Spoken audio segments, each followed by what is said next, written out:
Sempre é uma alegria nós podermos conversar sobre o Espiritismo, sobre questões da nossa vida que são esclarecidas pela doutrina espírita e que muito nos ajudam na nossa vivência cotidiana. Nós pedimos aos bons espíritos que possam nos inspirar, nos auxiliando na melhor compreensão daquilo que nós nos propomos estudar nessa noite. Uma das questões mais perturbadoras para o ser humano, sem dúvida alguma, é a morte. Aliás, o ser humano é o único ser nesse planeta que se preocupa com a morte, né? Todos os seres vivem o momento presente. Comem quando têm fome. Dormem quando estão cansados, reproduzem-se na época certa. Não cogitam do futuro porque não têm um raciocínio lógico como o nosso. Para nós, seres humanos, a vida é muito mais. Nós idealizamos, planejamos, sempre estamos em busca de algo que nos satisfaça intimamente, algo que nos satisfaça materialmente. E quando pensamos na morte, alguma coisa dentro de nós soa como um alerta. Trememos um pouquinho, arrepiamos. Devido a essas questões, o ser humano tem buscado ao longo dos milênios entender esse processo.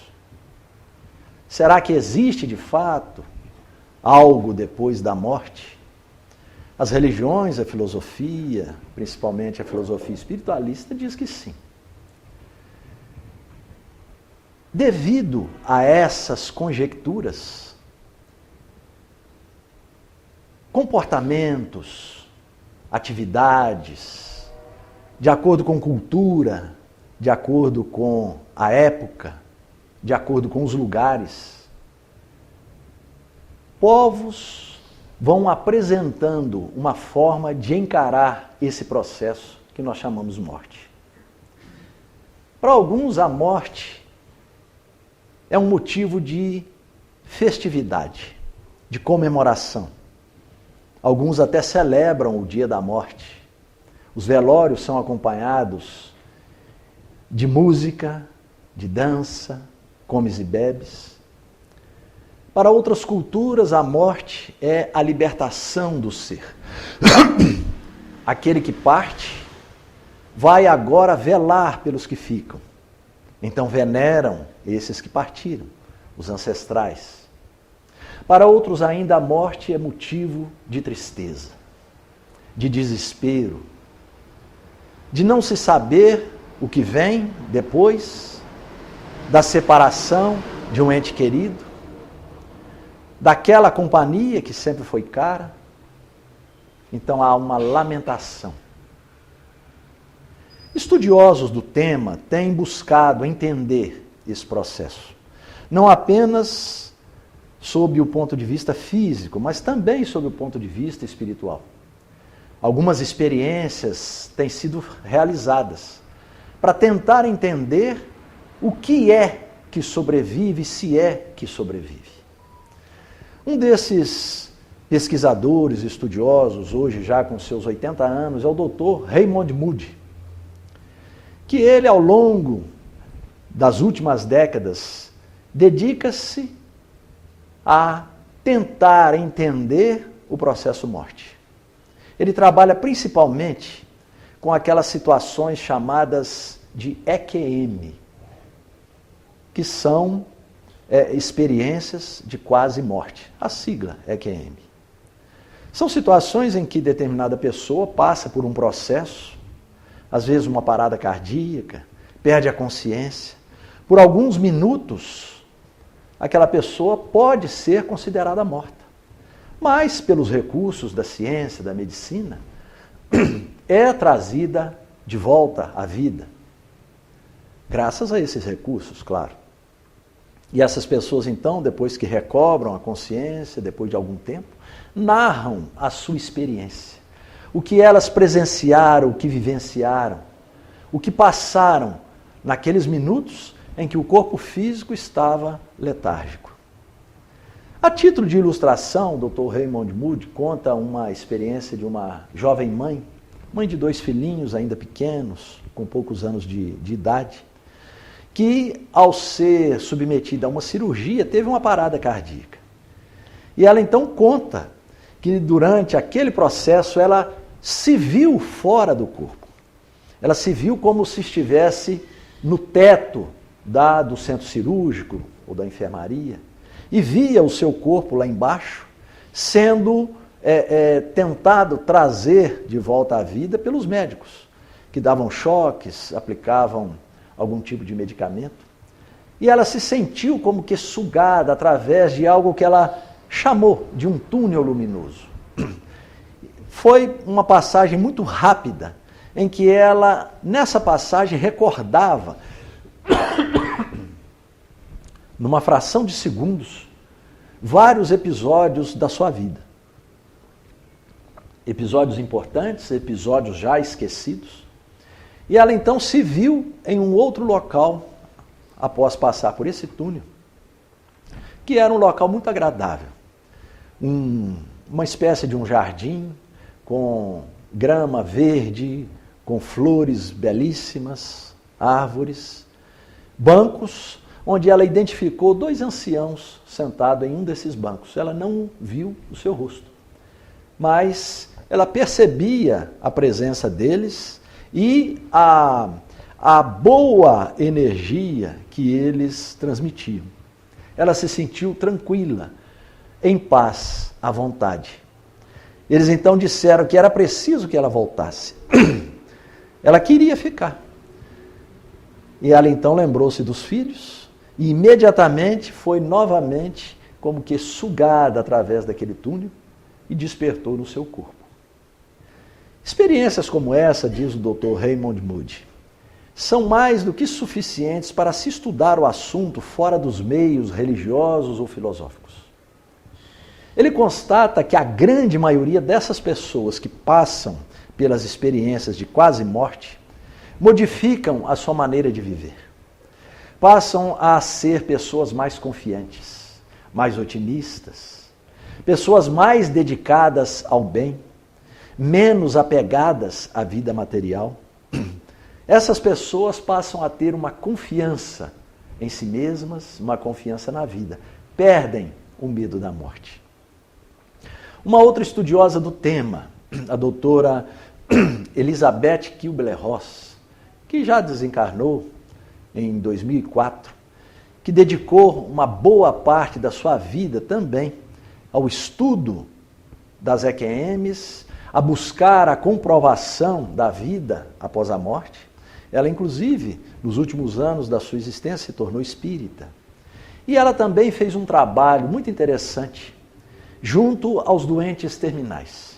Acompanhava aqueles doentes, dava-lhes uma palavra de conforto, levava-lhes uma forma de encarar aquele processo da morte, já que seria inevitável, de forma mais tranquila e mais confiante. E ela também foi percebendo que aqueles que amavam o futuro desencarnante, familiares, entes queridos, eles também passavam a entender o processo de uma forma mais tranquila, de uma forma mais calma. E ela ainda, por algumas semanas, acompanhava essas pessoas que ficavam após a morte do ente querido. E ela percebia, então, e fez um estudo muito interessante sobre o processo de luto que aquelas pessoas traziam. E ela identificou, de uma forma assim, genérica, mais ampla, 5 estágios principais nesse processo do luto. É claro que depende de cada pessoa o comportamento diante da morte. Mas nesses 5 estágios ela identificou que a maioria tende a agir mais ou menos dessa forma. Os 5 estágios são, o primeiro deles é a negação. Quando a pessoa recebe a notícia da morte de um ente querido ou de alguém muito próximo, a primeira reação que ela tem é negar o fato. Não acredita, não pode ser. Mas fulano, eu não esperava que isso fosse acontecer. Mesmo que estivesse num processo de enfermidade grave. mesmo que estivesse num processo que já havia sido diagnosticado como morte iminente, questão de dias ou de horas. Mas a negação. Embora sabendo, como todos nós sabemos, que a morte é algo inevitável, que nós fatalmente caminhamos para esse processo, quando acontece próximo de nós, essa reação é natural. Nega-se, mas não tem como reverter a situação. Então entra no segundo estágio, que é a raiva. A pessoa se revolta. Muitas vezes revolta-se contra Deus, quando acredita em Deus. Revolta-se contra a vida. Revolta-se até mesmo contra outras pessoas que convivem com ela. É uma forma de extravasar a sua angústia, a sua dor.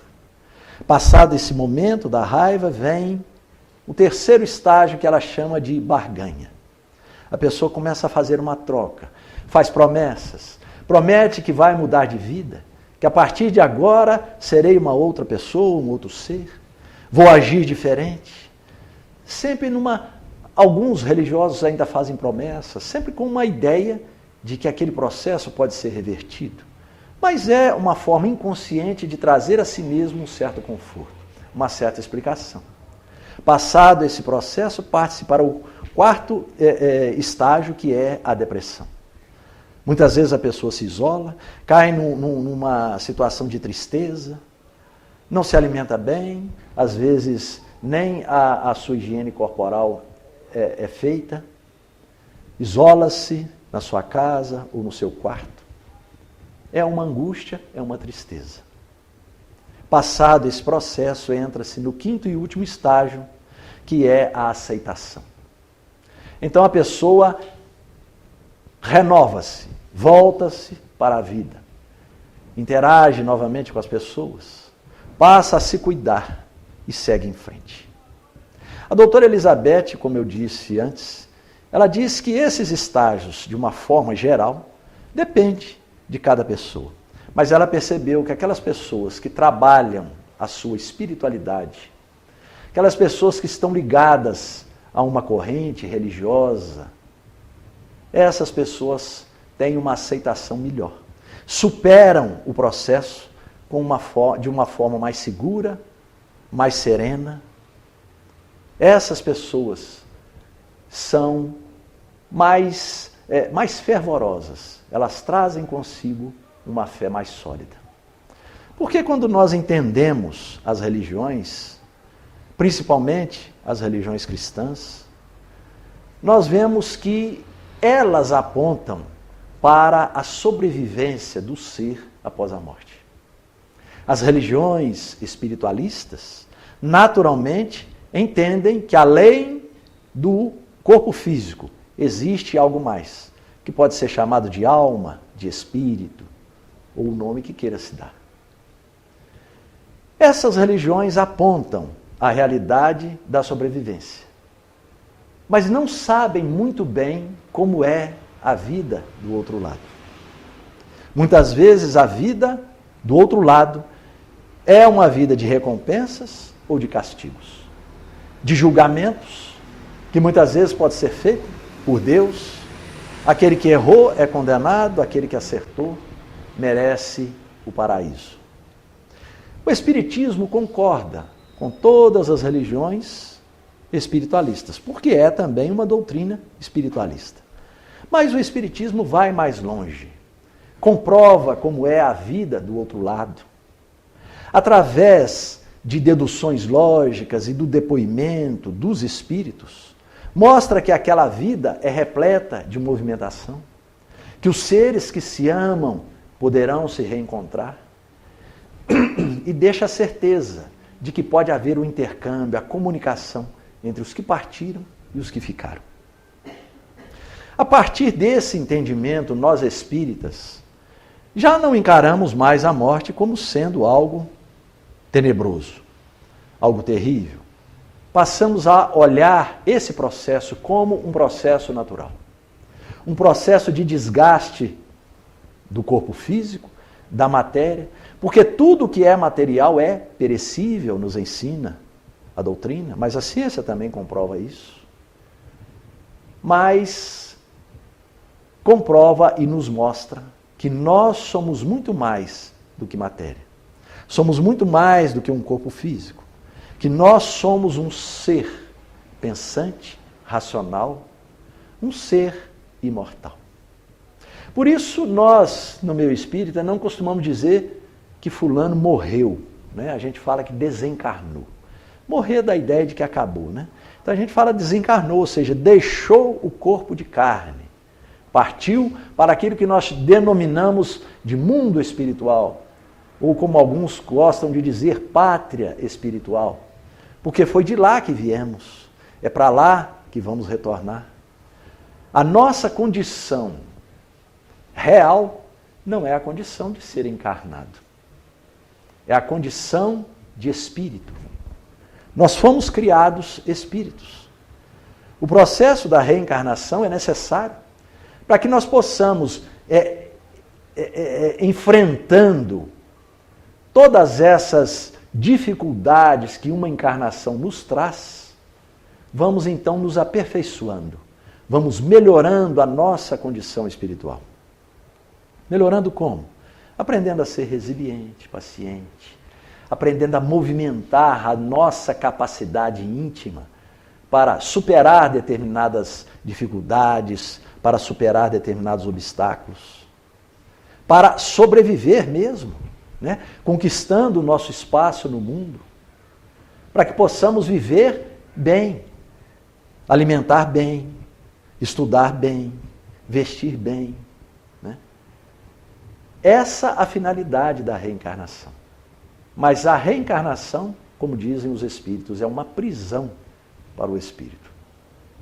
Porque a nossa condição real é a condição de espírito livre, onde não precisamos de enfrentar essas dificuldades que a vida material nos apresenta. Por isso, nós entendemos que esse processo da morte é um processo natural. Mas muitas vezes nos apegamos tanto à vida material que isso dificulta a nossa entrada no mundo espiritual. Estamos tão presos a uma condição material, vivendo em função dela, que nós, na maioria das vezes, não paramos, por alguns minutos sequer, durante o dia, para pensar na nossa condição espiritual. Tamanhas as preocupações que a vida material nos apresenta. E ao esquecer disso, nós não nos preparamos convenientemente. Nos prendemos à vida material, mesmo quando o tempo vai passando e nós vamos envelhecendo. Vamos ficando mais fracos, mas acreditamos que ainda vamos ter mais tempo. O apego exagerado à vida material, ele é um dificultador para a libertação do espírito no processo da desencarnação. Porque vivendo exclusivamente em função da vida material, como eu disse, não se preparando para a realidade espiritual, ao desencarnar, o espírito nem se dá conta de que ele já desencarnou. Ele nem percebe que deixou a vida material, porque ele continua no mesmo ambiente, vivendo as mesmas condições. Esse fato é mais comum do que nós imaginamos.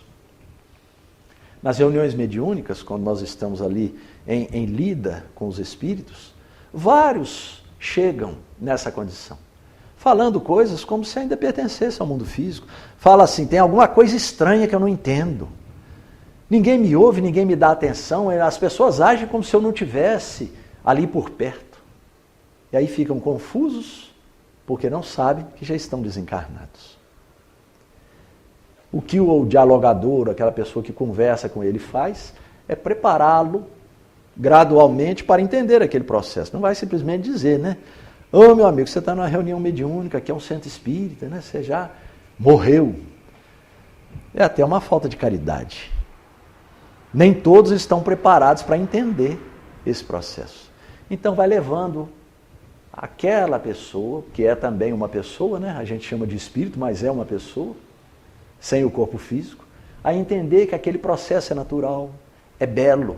Belo porque a vida continua, ele está ali vivo, lúcido, podendo continuar a sua vida, só que agora em outro plano, em outra realidade, em outra dimensão. E na imensa maioria das vezes, aquele espírito, aquela pessoa entende.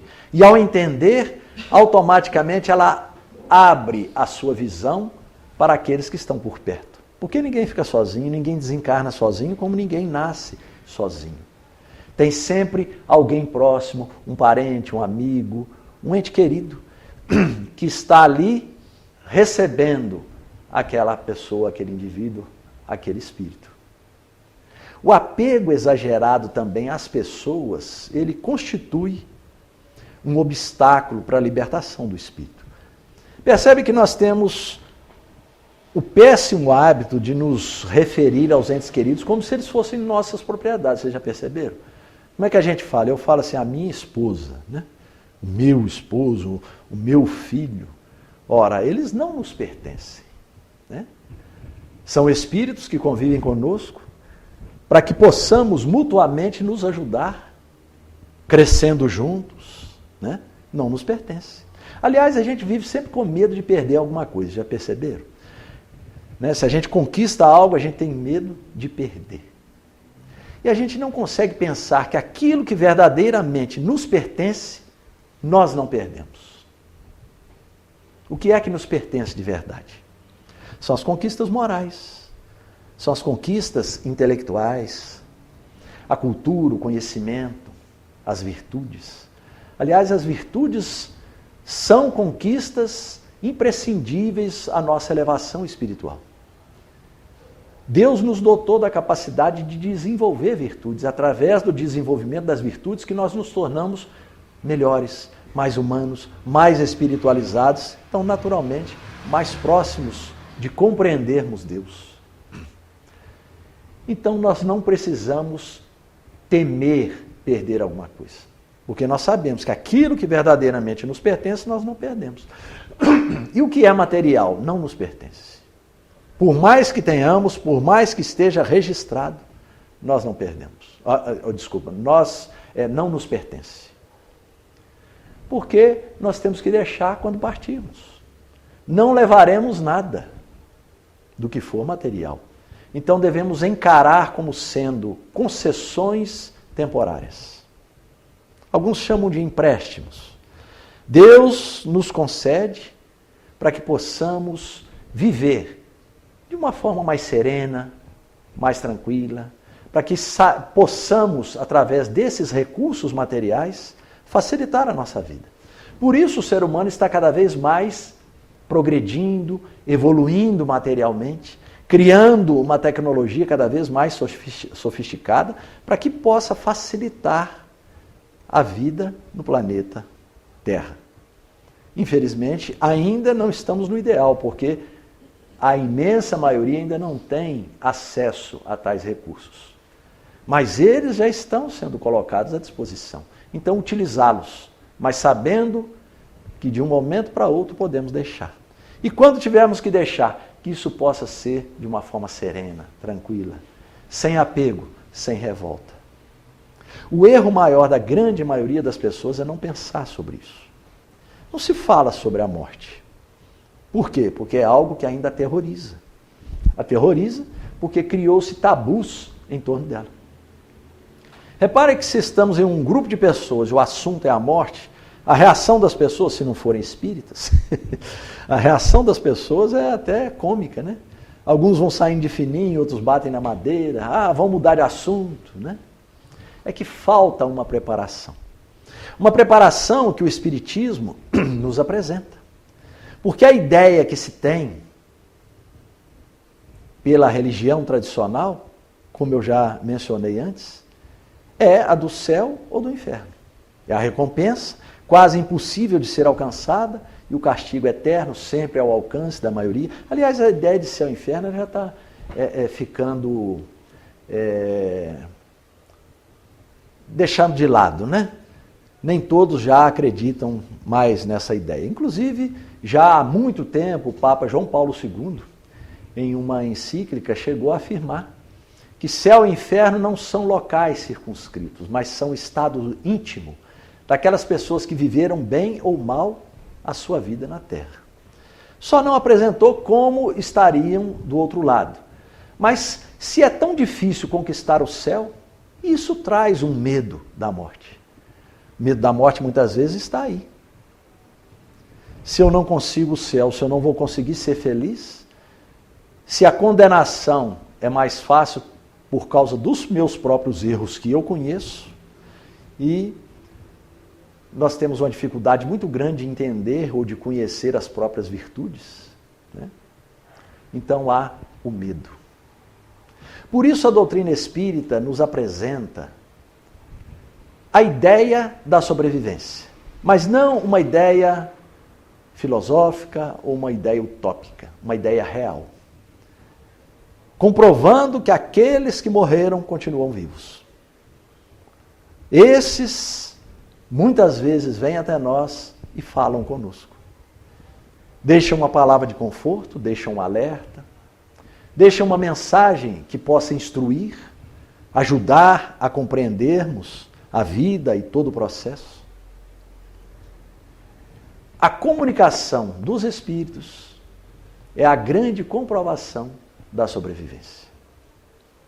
Por isso, a doutrina espírita vai sempre nos alertando de que nós, como seres imortais, estamos a cada dia caminhando para a nossa liberdade. Não sabemos quando. Pode demorar 50, 80, 100 anos. Pode ser mais rápido. Mas todos nós vamos caminhando.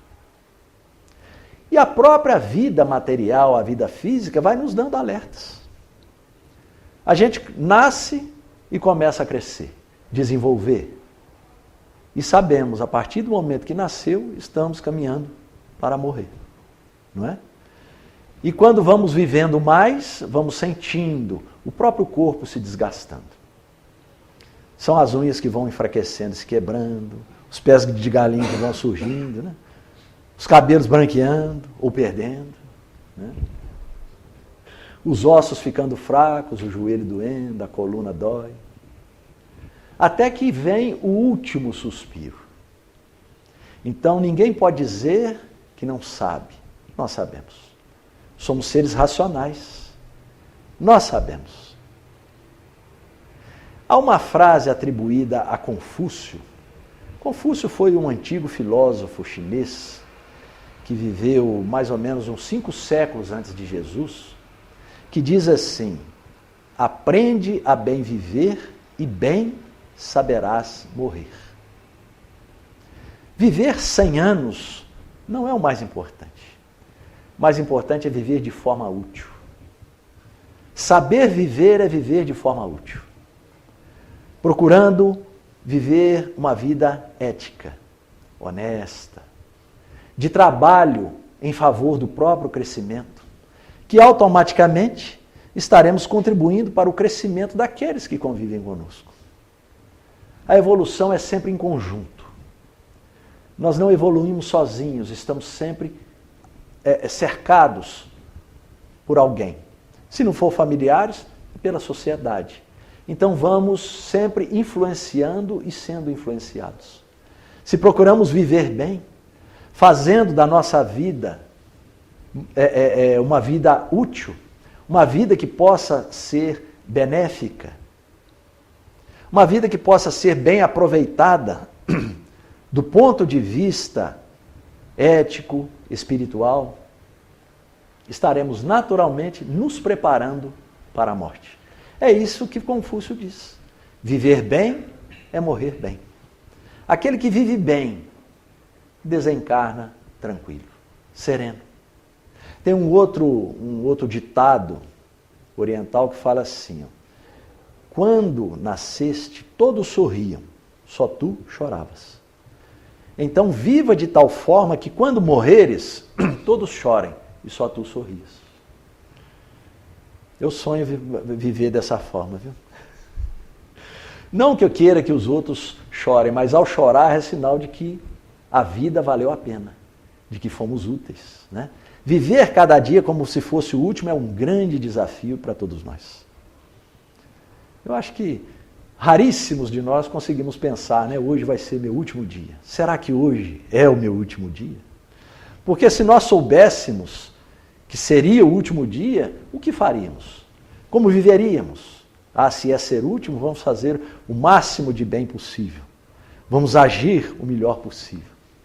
Joana de Ângeles fala que é preciso falar e pensar com frequência no fenômeno da morte, a fim de nos habituarmos com a ideia e não sermos surpreendidos quando a defrontarmos ou a depararmos em alguém amado. Morrer, diz ela, é somente interromper o ciclo biológico permanecendo na vida. É isso que nós temos que pensar. A morte é apenas a nossa transferência de um mundo ou um plano material para um mundo ou um plano espiritual. O Espiritismo tem como uma de suas missões principais preparar as mentes para essa realidade. Então, leva-nos a conhecer a vida que chamamos pós-túmulo de uma forma realista. Não haverá transformação. Não haverá mudança de caráter, de personalidade. Seremos nós mesmos em outro plano de existência. Com os nossos mesmos anseios, com as nossas mesmas virtudes. Estaremos sempre unidos àqueles que nos assemelham. É a lei da afinidade. Tudo na vida é regido pela lei da afinidade. Aqueles que se comprazem nos erros, nos vícios, estarão então no meio espiritual onde haverá também os vícios, a violência, os crimes. Mas aqueles que vivem pautando a vida na busca de melhorar-se a cada momento, realizando ações úteis, nobres, estarão também no meio espiritual de harmonia, compatível com essa forma de ser. É a lei da afinidade. Mas muitos acham um pouco fantasiosa essa ideia de que a vida espiritual é semelhante à vida material. Porque nós temos aprendido, que o mundo espiritual ele é composto também das semelhanças do mundo físico. Aliás, o mundo espiritual foi formado primeiro, O que existe aqui é uma cópia imperfeita do que tem lá. Então, no plano espiritual também existem veículos de transporte, casas, natureza. E aí, muitos acham um pouco fantasiosa essa ideia. Mas nós temos recebido as informações através daqueles que partiram, que vêm e nos informam, escrevem, relatam. É possível comprovar? De uma forma material, não. Mas de uma forma racional, sim. Vejam, por exemplo, Jesus, após o episódio da cruz, e isso não é uma invenção, isso está narrado historicamente. Ele mostrou-se ou apareceu novamente para aqueles que conviviam com ele. Para deixar uma ideia clara da sobrevivência.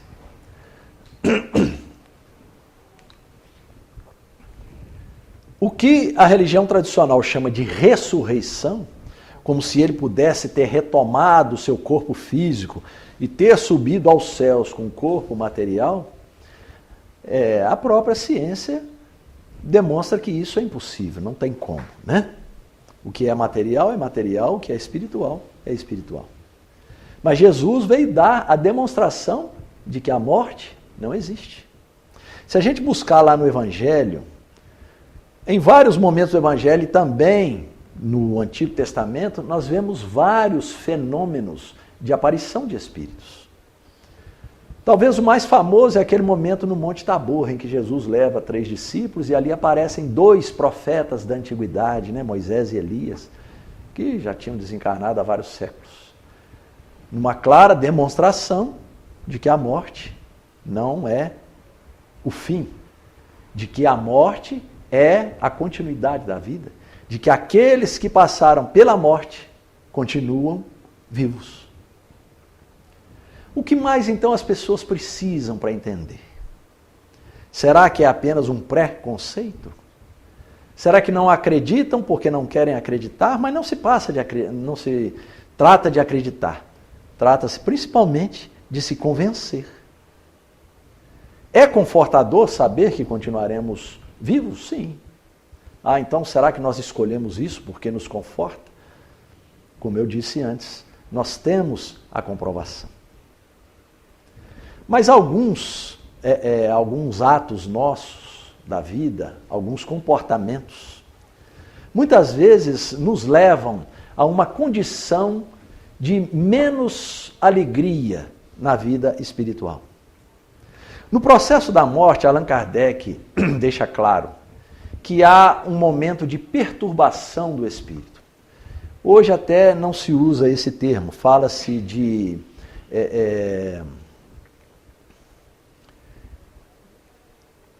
Fugiu a palavra, né? Eu vou lembrar. Não é a perturbação, mas é um estado alterado de consciência. Lembrei. Fica mais fácil nós entendermos um estado alterado de consciência do que perturbação. O que seria esse estado alterado?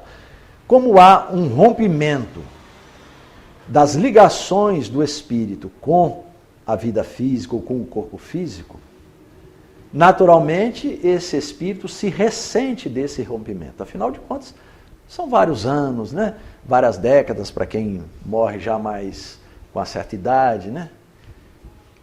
Então, esse rompimento gera para o espírito o que Allan Kardec chamou de perturbação, esse estado alterado de consciência.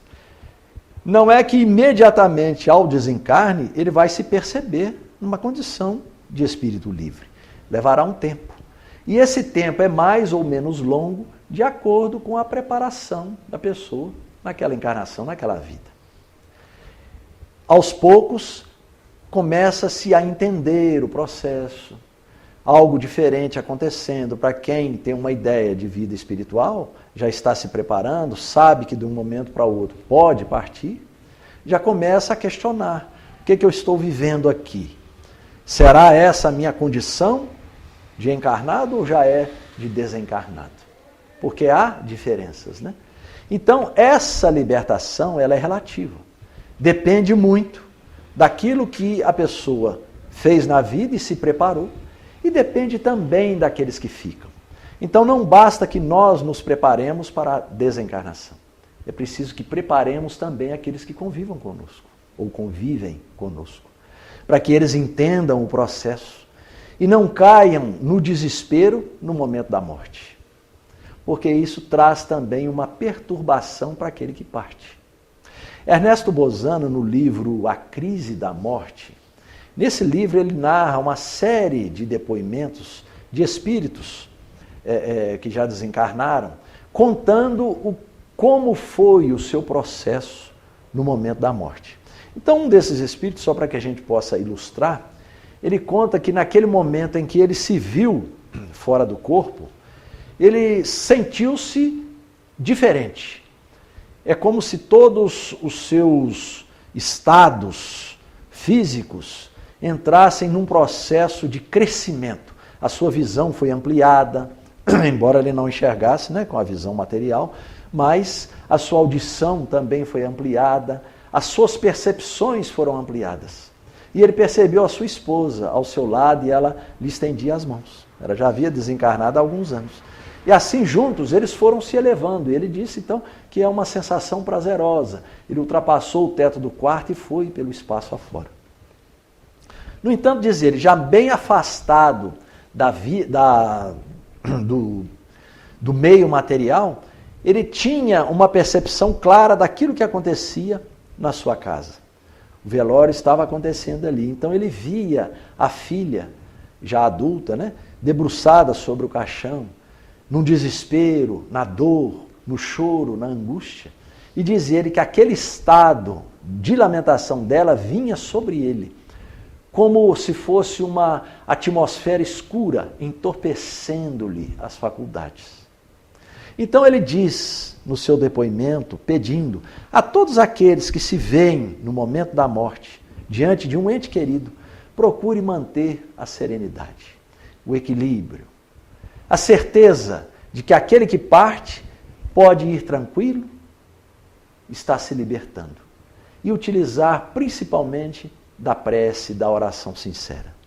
Porque a oração conforta aquele que fica e conforta aquele que vai. O que parte tem a certeza de que aqueles que ficaram, ficarão bem e um dia novamente se reunirão. O processo da desencarnação nos traz desafios de fato. E é exatamente isso que a doutrina espírita vem nos apresentar. Mostrando que nós somos seres imortais, que não é preciso temer, que além desta vida existe a continuidade. Estaremos sempre na vida, como diz Joana de Ângeles. Deixaremos o plano físico, estaremos no plano espiritual. Esse é o Consolador, que dentro da doutrina espírita nós conhecemos. É aquele que consola, que conforta, que diz para os entes queridos que se veem separados, que não é preciso desespero. Mantenham a serenidade, a calma, a confiança, a fé. Continuarão a vida, enfrentarão as dificuldades, os problemas. O Consolador consola. Mas quem soluciona os problemas? Somos nós. Os problemas são nossos. Nós é que precisamos solucioná-los individualmente. Ninguém pode solucionar o problema de ninguém. Por isso a doutrina espírita nos apresenta a solução. O esforço que fazemos para sermos melhor do ponto de vista moral, espiritual, é o que conta. Por isso Allan Kardec disse que o verdadeiro espírita é aquele que se esforça para domar as suas más inclinações.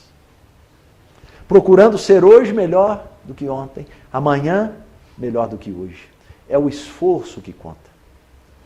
Numa das nossas reuniões mediúnicas aqui, certa vez um espírito disse: se vocês continuarem com esse trabalho, se esforçando, certamente vocês alcançarão aquilo que buscam. Porque o que conta é o esforço. Vamos errar? Vamos cometer deslizes? Claro, isso é da nossa natureza. Mas a cada deslize, a cada erro, nós nos conscientizamos da forma correta de agir. Procuramos reparar um erro cometido. Procuramos confortar a quem muitas vezes ofendemos. Buscando então o treino do amor. Porque quando Jesus disse que é preciso amar uns aos outros, ele queria dizer exatamente isso, que nós precisamos entender o que somos, para que então possamos conviver bem, aprender a perdoar, a relevar uma frase impensada, a não julgar, a não criticar, a não apontar, entendendo que todos nós estamos no mesmo processo, no mesmo caminho. Por isso, a morte é a grande desveladora das personalidades de todos nós. Na vida material, estaremos como somos. Não há como esconder o que pensamos ou como somos, não há como camuflar. A morte nos apresentará aquilo que somos. Por isso, preparar-se para a morte é preparar-se para a vida. É preciso meditar naquilo que queremos da vida, se os objetivos que acalentamos são os objetivos permanentes, as conquistas morais, ou são os objetivos fugidios, simplesmente de ordem material. Jesus asseverou: onde estiver o teu tesouro, ali estará o teu coração. O coração é o símbolo do sentimento, né? Onde estiver o nosso tesouro, aquilo que nós mais queremos, ali estaremos nós, porque nós somos o sentimento. É preciso pensar sobre isso. Analisemos, vamos refletir. Para concluir, nós vamos deixar parte de uma resposta que os espíritos disseram a Allan Kardec, registrado lá no Livro dos Espíritos, na questão 941, que resume muito bem tudo isso que nós apresentamos aqui. Dizem eles: ao justo, nenhum temor inspira a morte, porque com a fé tem ele a certeza no futuro. A esperança, falo contar com uma vida melhor. E a caridade, a cuja lei obedece, lhe dá a segurança de que no mundo para onde terá de ir, nenhum ser encontrará, cujo olhar lhe seja de temer.